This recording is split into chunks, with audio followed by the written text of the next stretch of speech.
New Dimensions by Void King Chapter 3. Worf, what is the status of the alien ship? Asked Riker. Worf hesitated for a moment while looking down at his tactical display. There seems to be minor structural damage. They're venting oxygen. Life signs? Asked Picard. There appear to be 2 on board. The atmosphere is Earth standard, interjected Data.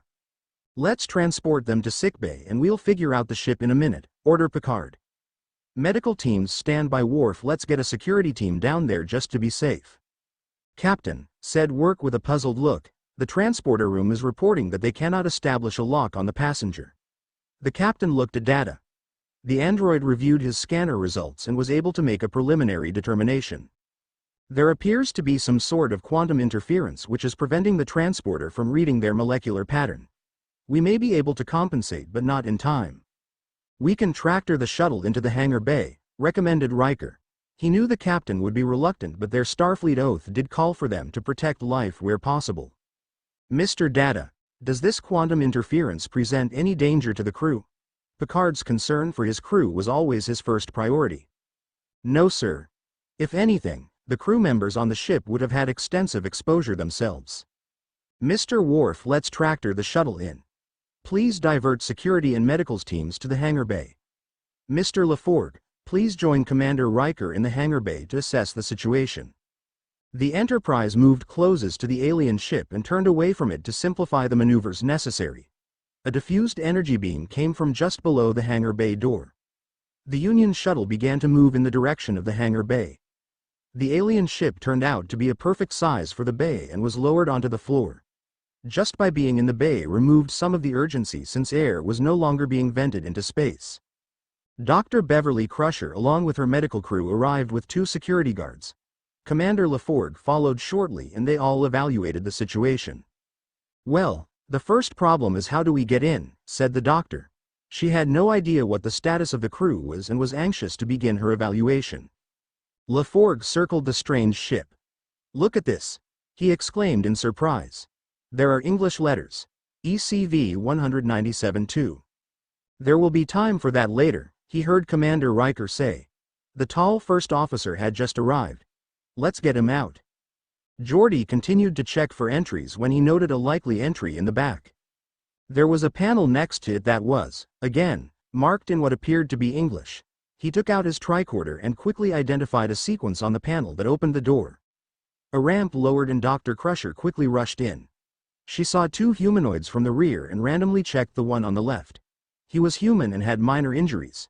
He has a possible concussion and showed signs of some trauma from high G forces. One human, not critical, she reported to her team and turned to the other occupant. At first, she thought she has seen a Klingon but quickly realized this was a species she had not seen before. She began to scan him with her medical tricorder when the alien opened his eyes. His hand shot out and grabbed neck. He stood up and looked around. The hold was not asphyxiating her but was holding her very much in control. He noted the opened rear hatch. He reached down and grabbed what was most likely a weapon and slowly worked his way to the opening. He was obviously in a hangar bay of some sort but it was a Union design. He was still confused from passing out and with the unknown set of events he was experiencing. He exited the hatch with his weapon drawn, keeping the human female in front him. He saw 7 humans or humanoids, 2 of whom were obviously armed. Where am I? He exclaimed. Who are you? Please, said the doctor, I am Dr. Beverly Crusher. You are on board the Federation starship Enterprise. We just rescued your ship and your friend needs help. I think you are injured yourself. We are not here to hurt you. The Mochlin's head hurt and he did feel dizzy. He also knew that if these people had nefarious intentions, he was in a poor position to prevent it. He had no intention of harming the female and simply reacted. He released her and lowered him weapon. Immediately a security guard shot him with a phaser set to stun. Ensign, exclaimed Commander Riker, he was surrendering. I am sorry, sir, I felt that the doctor was in danger. The security guard turned red realizing he had reacted poorly in the moment. Riker gave the young officer one last look and decided to have Worf talk to him about it. He also had to admit, he did not know for sure that the alien would not have tried something more violent. All right, doctor, let's get them to sickbay. What do you know?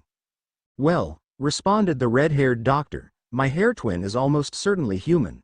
Our friend here is a species I am not familiar with. I will have to run him through the Federation species database. They both seemed as they suffered some trauma from a high-G event. I think they'll both be okay. Commander, I believe we have secured the ship. It was pretty easy since all the controls are labeled in English, reported Geordi. Geordi, have you ever seen a ship like this? Asked Riker. No sir.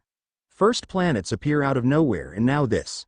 Riker to Captain, said while tapping his comm badge. Go ahead Commander, after a bit of an adventure, we have secured the ship and taken the 2 occupants to sickbay. I'll explain when I get back to the bridge. Belay that Commander, report to the observation lounge. All senior officers are meeting. Commander Riker entered the observation lounge along with Geordi LaForgue. The captain, Data, Deanna Troi and Worf were already there. The doctor was excused as she was preoccupied with your patients. Mr. Data, would you be so good as to explain our current situation to Commander Riker? Captain Picard nodded at the android. Yes sir, he replied, we have been attempting to contact Starfleet Command with our current location and status. So far to no avail. We have also reached out to the Newton and Observer but they appear simply to not be there. Scans of the area reveal that we are in the same system as the Dyson sphere but no signs of the sphere itself.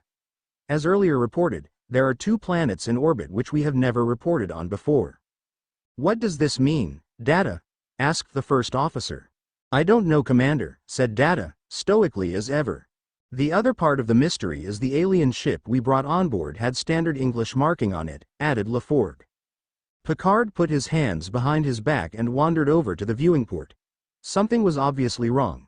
Perhaps our best bet is to get back into more familiar territory. Mr. Data, let's set a course for Earth and see if things look a bit more normal.